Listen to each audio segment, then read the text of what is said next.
Bismillahirrahmanirrahim. Assalamualaikum warahmatullahi wabarakatuh.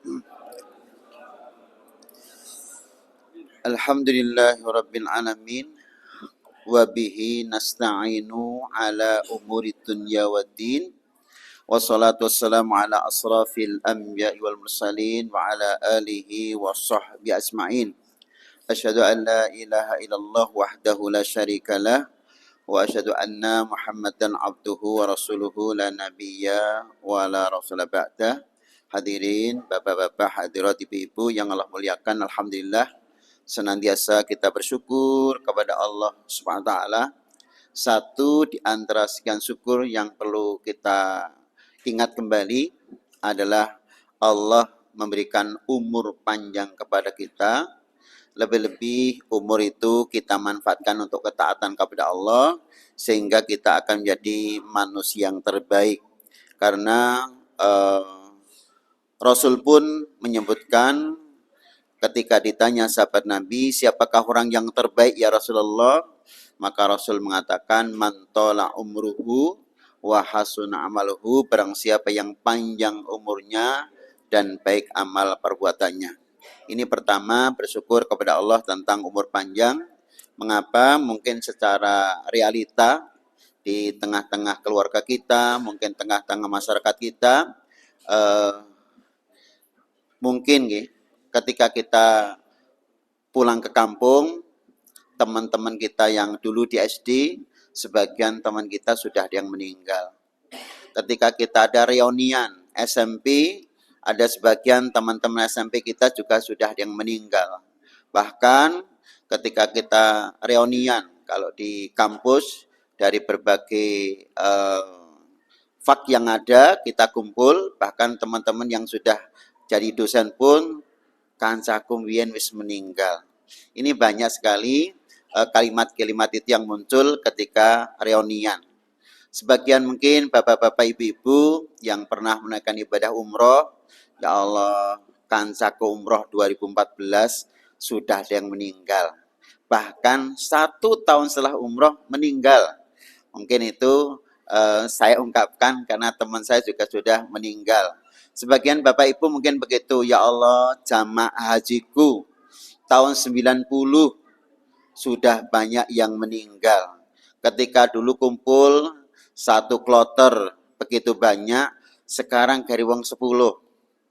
Itu pun mangkate kalau diterke putune. Ketika enggak diantar putune, ora isa teko dhewe.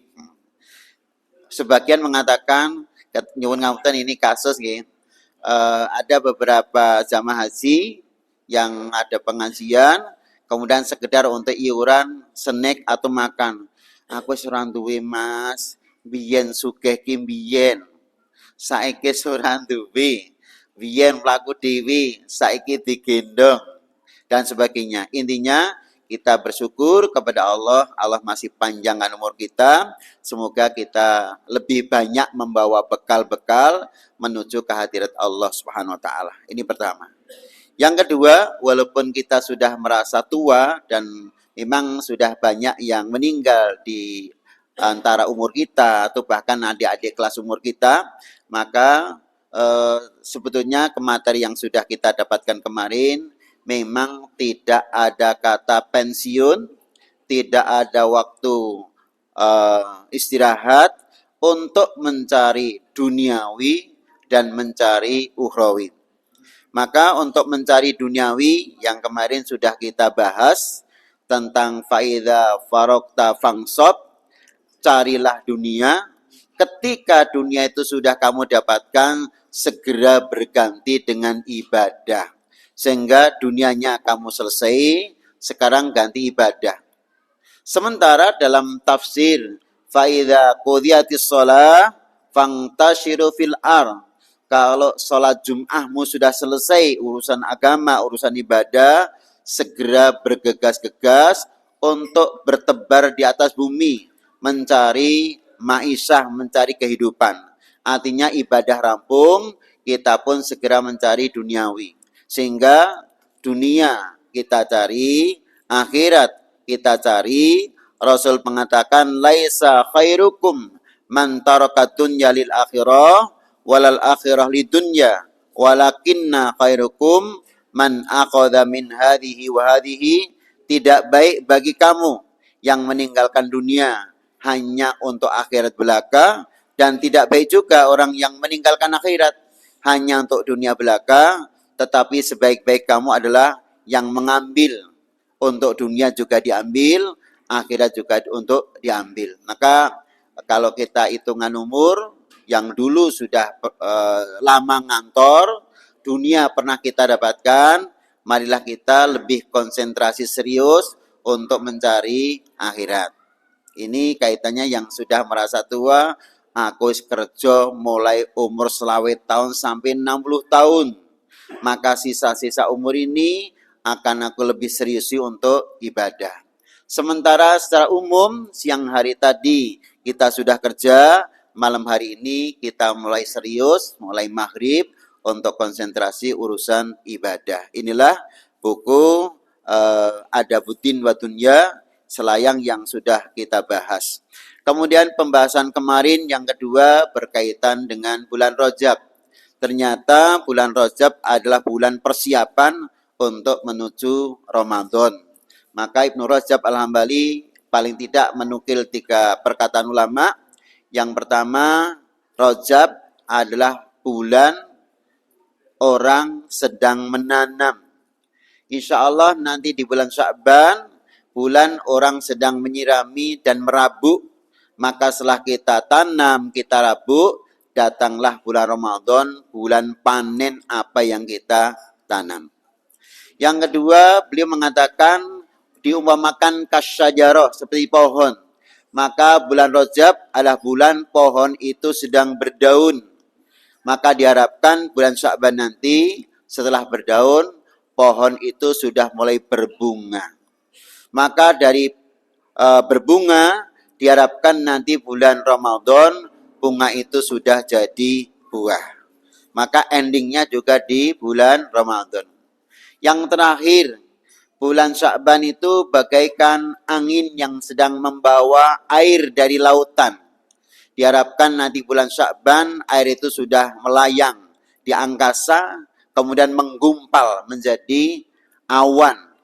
Diharapkan nanti Ramadan sudah turun hujan. Endingnya Ramadan lagi. Maka kaitannya dengan Ramadan, kita ada beberapa hal yang perlu kita ingatkan. Satu di antaranya adalah surga Rayyan. Karena di surga itu nanti ada 8 pintu, abwabul jannah tsamaniyah, ada babus shalah, ada babul jihad, ada babur Rayyan, ada babus shadaqah, ada babul mutawakkilin, ada babur birrul walidain, ada babu dzikri dan babu taibin. Surga itu ada pintu yang namanya pintu sholat. Wa man kana min ahli sholah du'iya ila jannah min babis sholah. Barang siapa yang ahli dalam sholat akan dipanggil ke surga dari pintu sholat.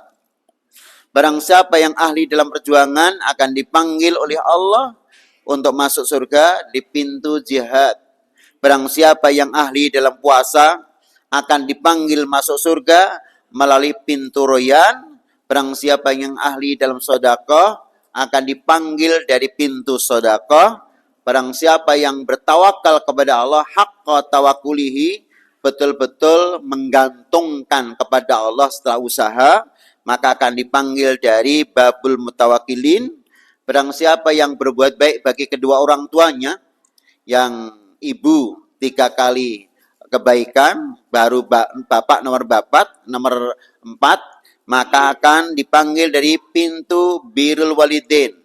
Dan barang siapa yang banyak berdoa, banyak berzikir, akan dipanggil oleh Allah dari pintu zikri. Dan yang terakhir, barang siapa yang dulu pernah berlumuran dosa dengan berbagai macam kemaksiatannya, kemudian ia bertobat, maka akan dipanggil dari pintu taubat. Nah, inilah 8 pintu yang hadis ini disampaikan oleh Rasul di depan Abu Bakar As-Siddiq radhiyallahu anhu. Maka Abu Bakar tidak puas dengan keterangan tersebut.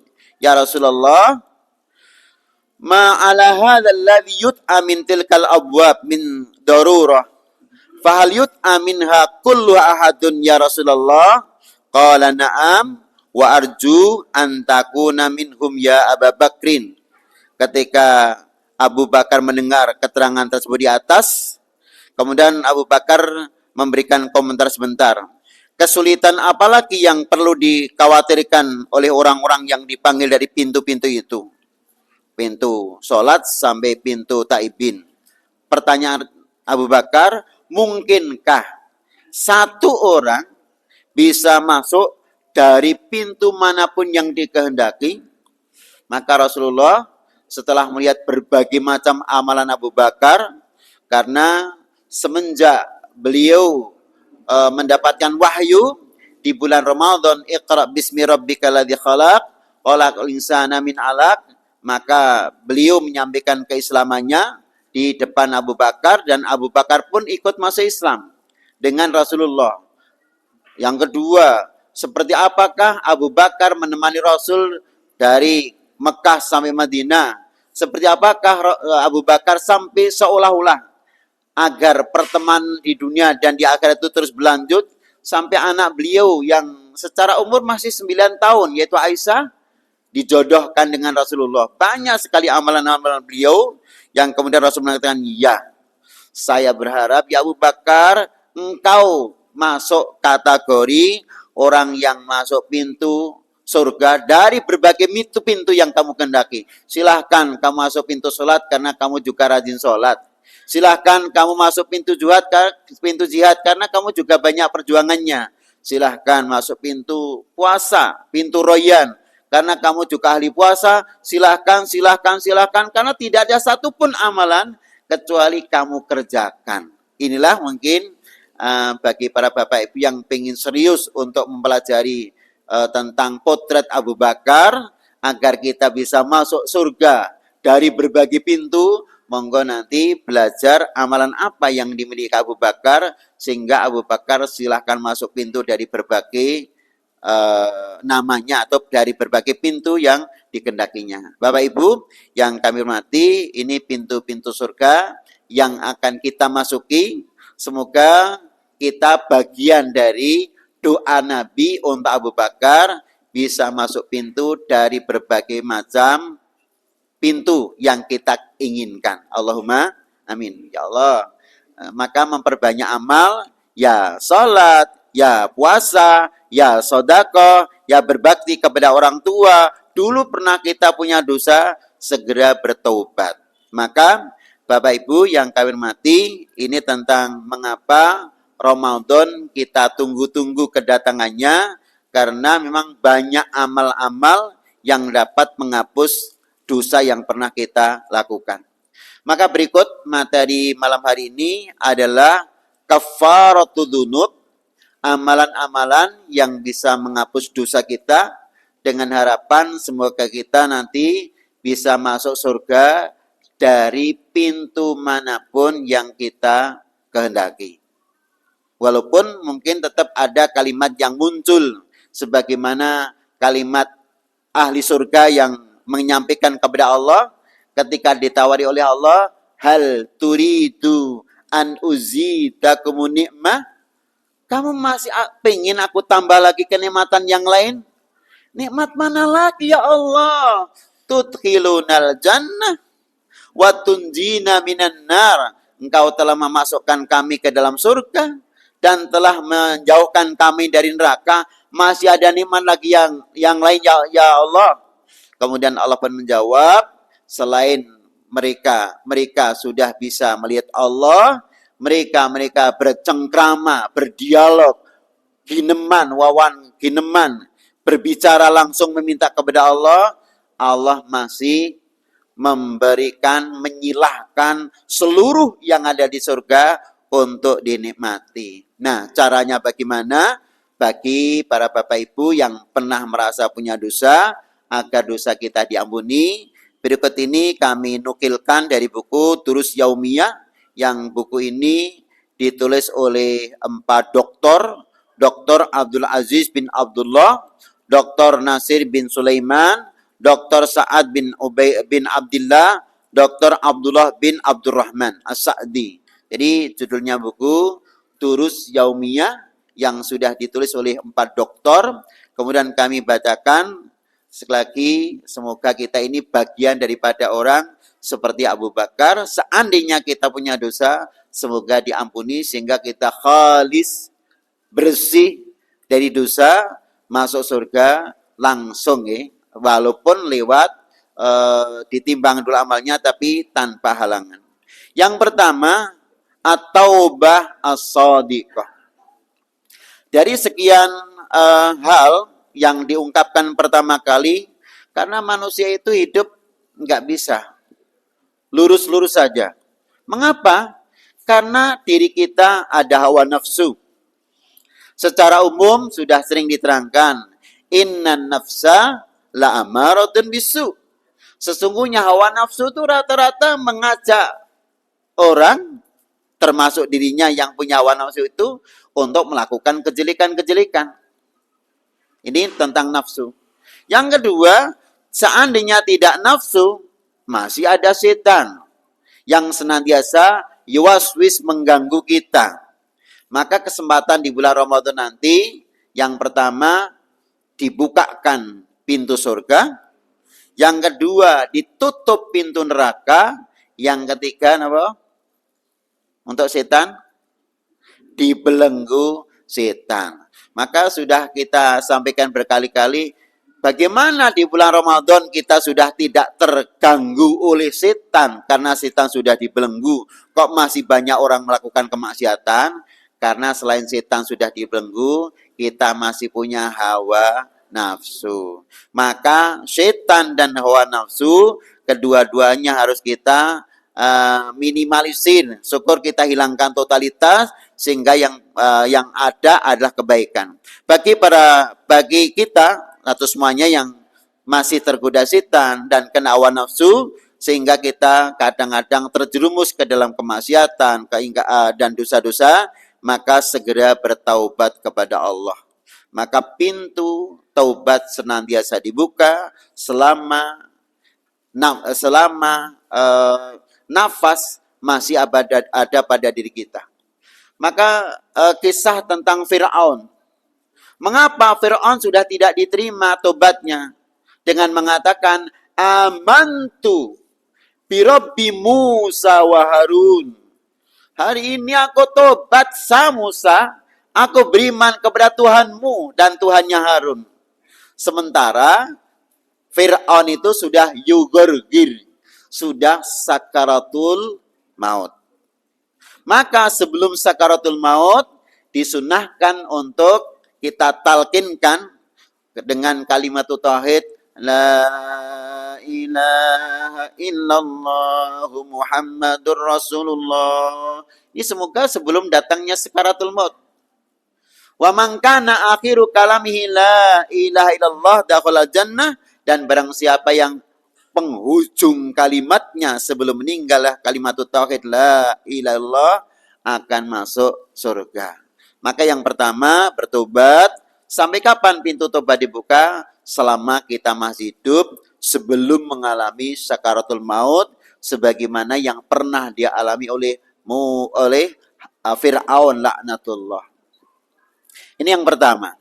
Yang kedua, bagi yang tidak mempunyai dosa besar seperti pencurian, seperti perzinaan, seperti perjudian, innal khamra wal maisir, seperti minum-minuman keras, perjudian, mengadu nasib, itu dosa. Yang dosa-dosa kecil, maka dengan istighfar. Maka insya Allah ini sudah kita lakukan usai sholat 5 waktu. Setidaknya kita baca astaghfirullahaladzim alladzi la ilaha illa huwal hayyul qayyum wa atubu ilaik. Itu terus kita ucapkan, insya Allah bagian daripada mukaffiratu dzunub. Dosa-dosa kita akan terampuni dengan lantaran mengakui kesalahan, kemudian kita minta ampun kepada Allah. Yang ketiganya, adalah al-hasanat. Ada hadis Nabi, eh, tidak sekedar hadis ya. Ada hadis Nabi nyuwun ngapunten. Ittaqillaha haitsu ma kunta wa adbi is-sayyi'atal hasanata tamhuha. Bertakwalah kalian kepada Allah di mana saja kalian berada. Jadi taat kepada Allah itu tidak hanya ketika di masjid. Taat kepada Allah tidak hanya di depan suami atau di depan istri. Taat kepada Allah tidak hanya di depan para anak, para cucu, biar karena nyuwun ngapunten nggih, malu kalau melakukan kejelekan. Ketaatan kepada Allah tidak hanya di luar rumah yang banyak orang tahu, tetapi ketaatan kepada Allah di mana saja dan kapan saja Anda berada. Yang pertama, yang kedua, ittaqillah haitsu ma kunta, yang kedua, wa'ad bi isai'atal hasanata. Ikutilah ketika kamu melakukan kejelekan, langsung diikuti dengan kebaikan.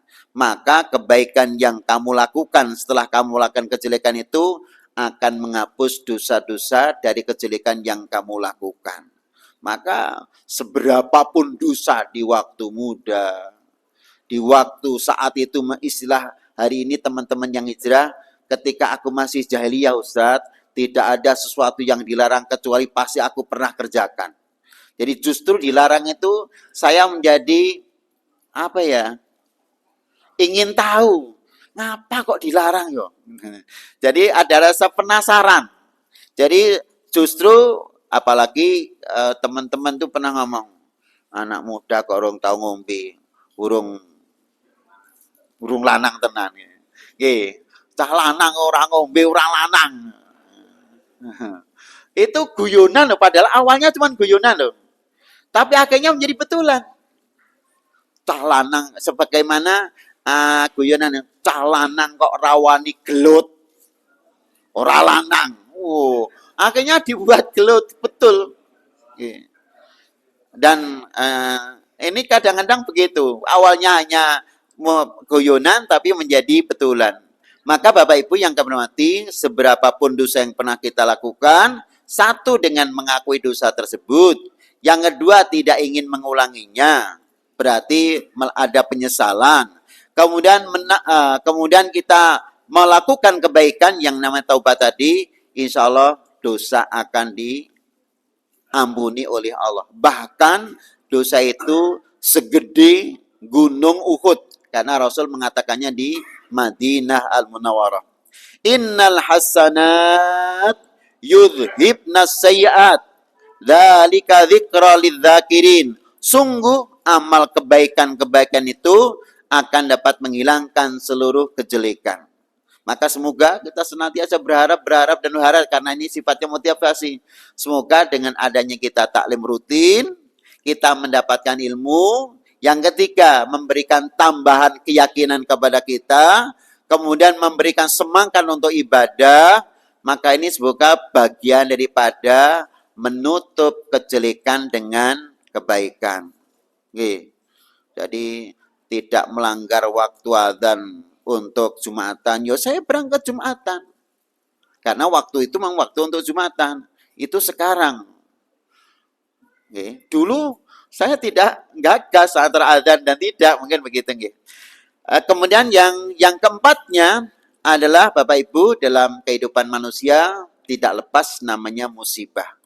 Bahkan seseorang hanya sekedar terkena duri, bagi yang berjalan di hutan, di sawah, ibu-ibu mungkin yang jahit kadang-kadang walaupun sekedar terkena jarum ketika kita jahit, maka hidup tidak lepas dari musibah. Dan ketika kita tertimpa musibah dari yang paling besar sampai urusan kecil, kena duri, kena jarum tadi, kalau kita sabar, itu ternyata penghapus dosa. Wa basyiris sabirin alladzina idza asabathum musibah qalu inna lillahi wa inna ilaihi rajiun. Dan berikanlah kabar gembira dengan surga bagi orang yang mendapatkan musibah kemudian mengatakan ini semuanya dari Allah, innalillah, kita itu milik Allah dan akan kita kembalikan kepada Allah. Dan ternyata baik itu sedang terkena musibah atau tidak, semuanya dikembalikan kepada Allah Subhanahu wa taala. Ini kaitannya dengan musibah. Tetapi memang betul nih, setiap kita kena musibah mesti pikiran kita tidak nyaman, tidak tenang, bahkan kita susah. Contoh, Rasulullah pada tahun ke-10 dari kenabian ditinggal mati oleh Abu Thalib, paman beliau, yang senantiasa mendampingi Rasulullah ketika berdakwah, walaupun beliau belum mendapatkan hidayah. Yang kedua, 3 hari kemudian, istri tercinta Khadijah meninggal. Maka tahun ke-10 dari kenabian sampai oleh para sejarawan disebut sebagai Amul Huzni, tahun duka cita. Ya karena Rasul susah. Susahnya itu sampai dilahirkan dalam bentuk perkataan Allahumma inni asku ilaika dha'fa quwati, ya Allah, sesungguhnya aku mengadu kepadamu, aku ngelokro, lemah keinginanku, lemah badanku, lemah. Mengapa? Bagaimana tidak lemah, tidak susah? Ditinggal mati pamannya, ditinggal mati oleh istrinya. Mungkin ini ya kita tidak berdoa kepada Allah, tapi kan suatu saat pasti ya. Bersiap-siaplah bagi seorang suami apabila ditinggal mati istri terlebih dahulu, Bung. Atau sebaliknya, karena hari ini realita luweh oke rondone timbang ke jandane nggih. Nyuwun ngapunten. Berarti yang mati kan bapak-bapak dulu. Ya harus bersiap-siap, mau tidak mau. Bahkan nyuwun ngapunten nggih. Ini kita sedang sakit saja, ingat sebuah lagu. Selamat tinggal kekasihku. Ya Allah, aku mungkin suatu saat sakit dan aku akan meninggalkanmu, mah. Maka sebagaimana kemarin kami sampaikan, ada sahabat yang sakit di bulan Jumadil Awal, Jumadil Tsani. Kemudian mohon kepada Allah, ya Allah, tolong diakhirkan kematianku, jangan di bulan Jumadil Awal, Jumadil Tsani. Kalau engkau menyabut nyawaku, ya Allah, cabutlah nyawaku di bulan Rajab atau Sya'ban atau Ramadan. Karena bulan itu bulan yang baik. Artinya apa? Kematian itu sebuah keharusan, sebuah hal yang pasti terjadi. Kullun nafsin dha'iqatul maut. Maka nanti tinggal nunggu bapak sik napa, ibu sik napa bareng-bareng. Wah, nek kadang-kadang kita bareng-bareng itu pikiran kita mengatakan, lah nek bareng-bareng ku anake piye? Yo gantian mah, jenengan siapa aku sik. Apa ngeten? Yo.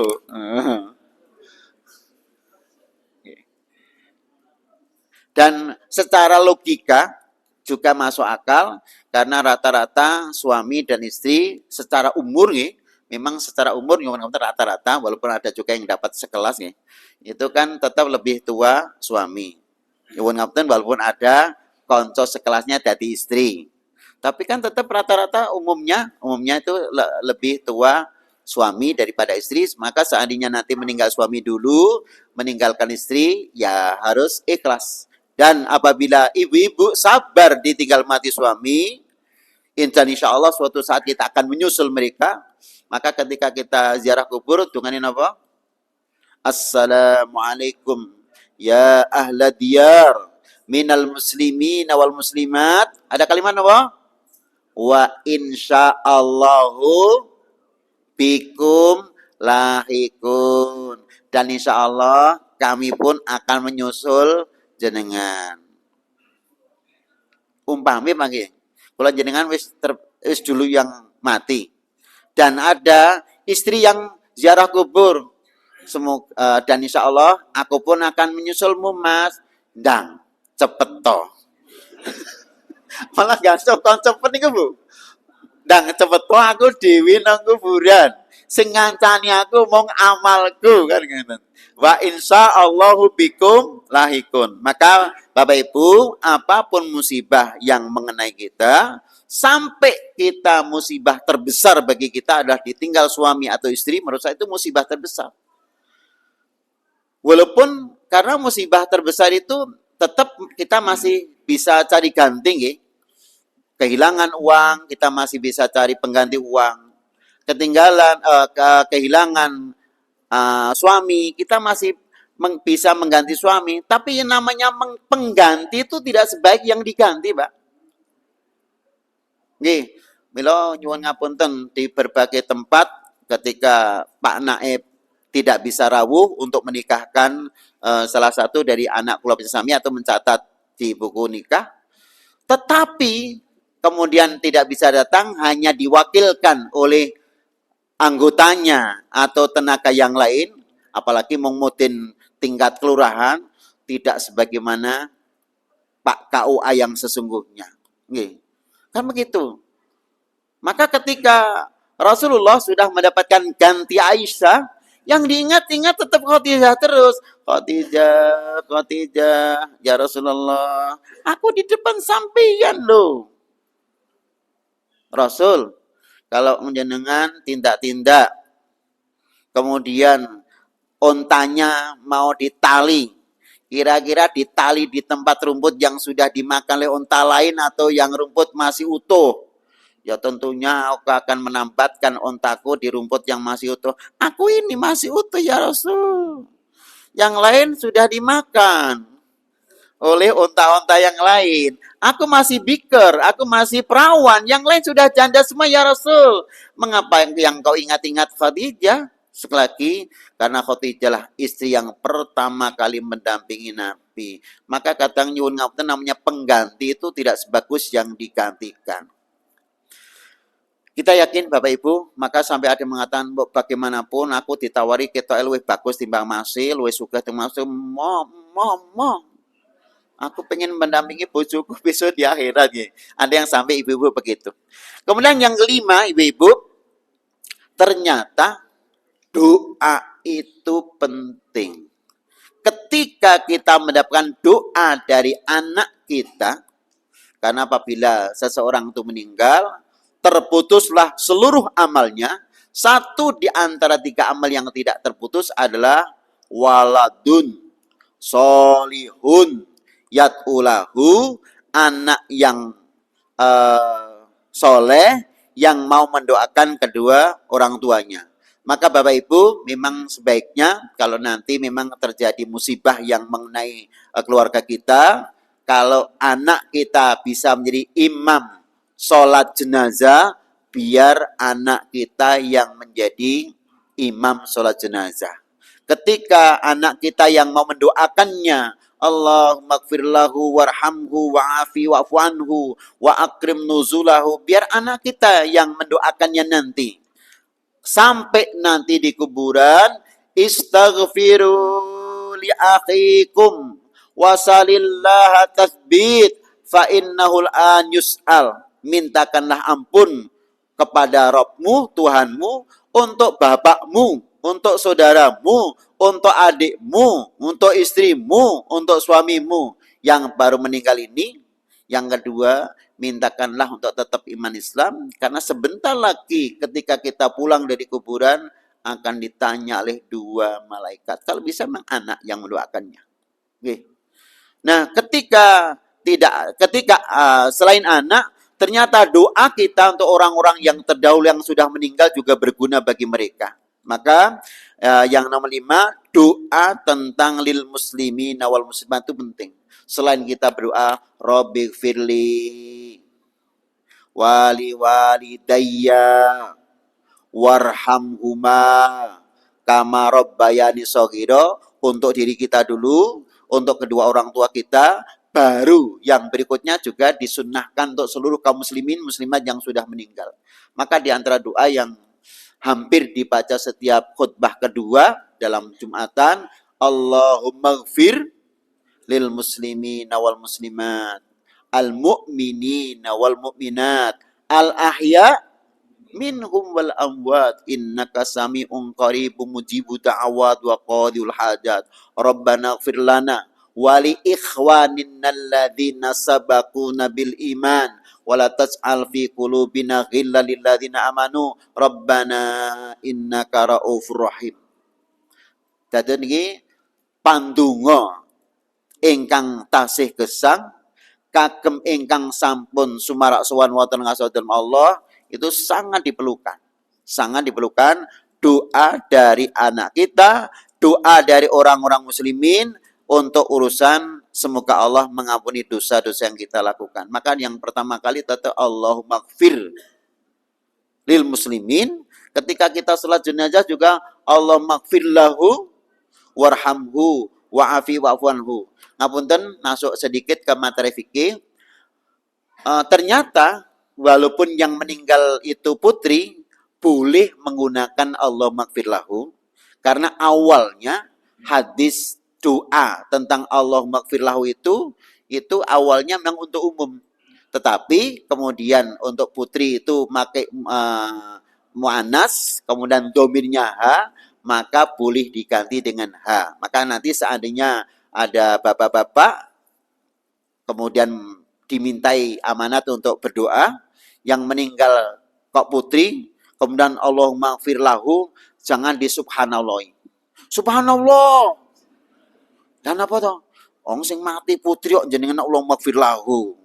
Allahumma gfir lahu itu kalau laki-laki enggak usah di subhanallahi karena awalnya itu memang kalimatnya Allahumma gfir lahu warhamhu wa'afi wa'fuanhu.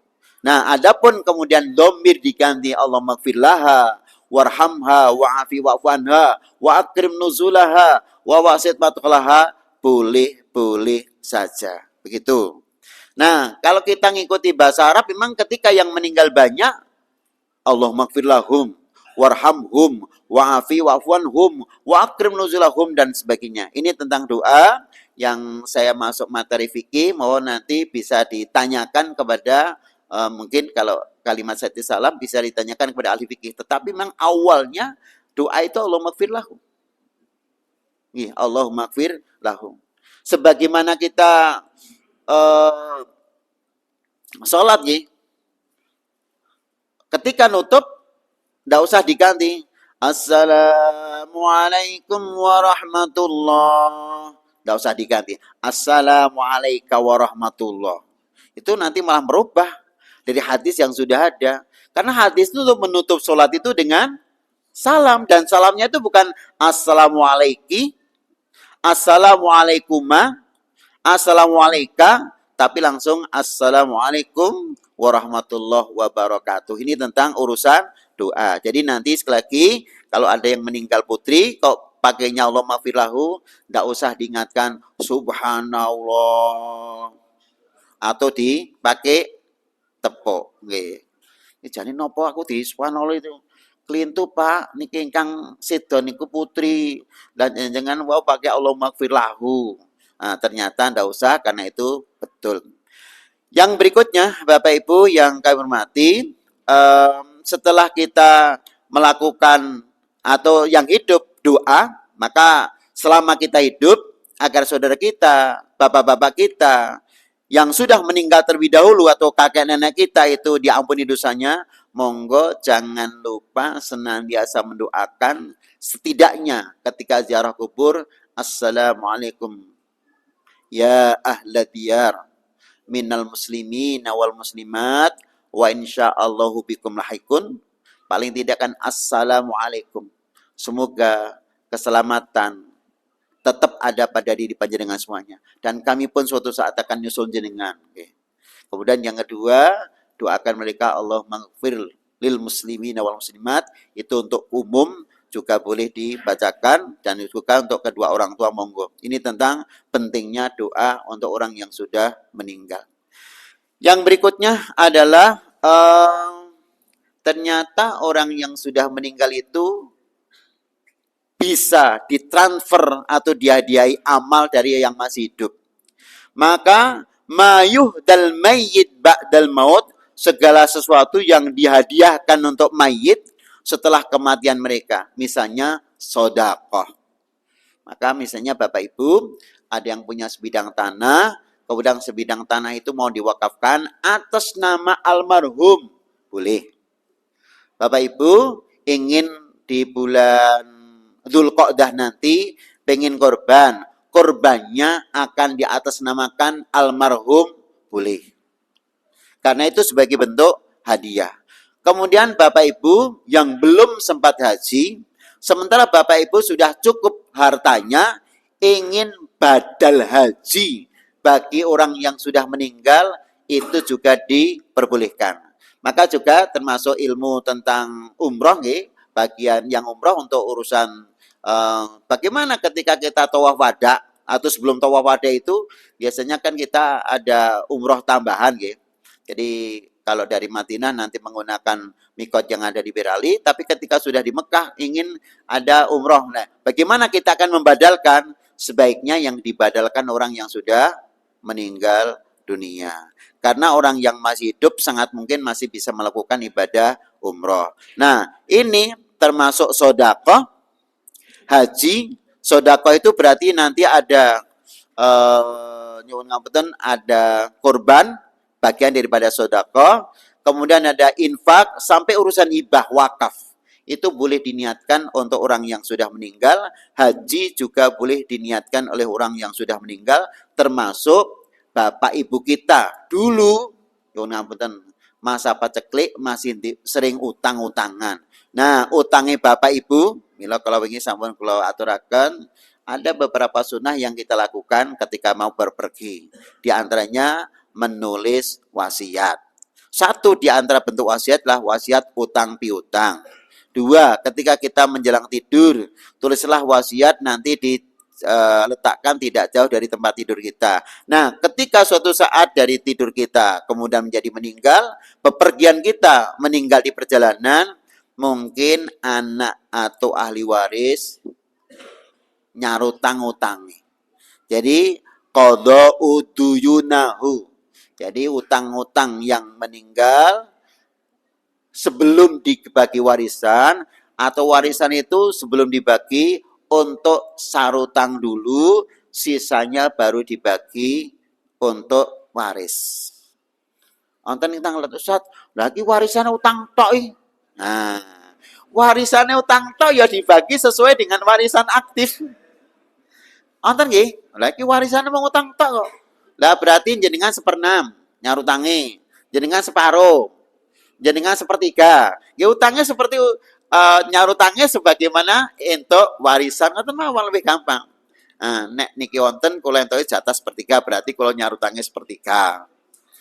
Atau monggo itu nanti, atau disarutangnya dulu, nanti sisanya baru digunakan untuk pembagian warisan. Mungkin ini dulu yang kami sampaikan. Bismillah. Tidak ada kalimat purna tugas untuk nyari dunia dan purna tugas nyari akhirat. Dulu kita sudah banyak beramal untuk urusan akhirat, segera urusan dunia. Yang dunia sudah cukup, maka segera urusan ibadah dilengkapi. Semoga Allah memberikan kemudahan kepada kita. Betul-betul yang kita inginkan masuk surga dari pintu manapun yang kita kehendaki, seperti Abu Bakar As-Siddiq radhiyallahu anhu. Allahumma amin. Subhanaka Allahumma bihamdika asyhadu an la ilaha illa anta astaghfiruka wa atubu ilaik. Wassalamualaikum warahmatullahi wabarakatuh.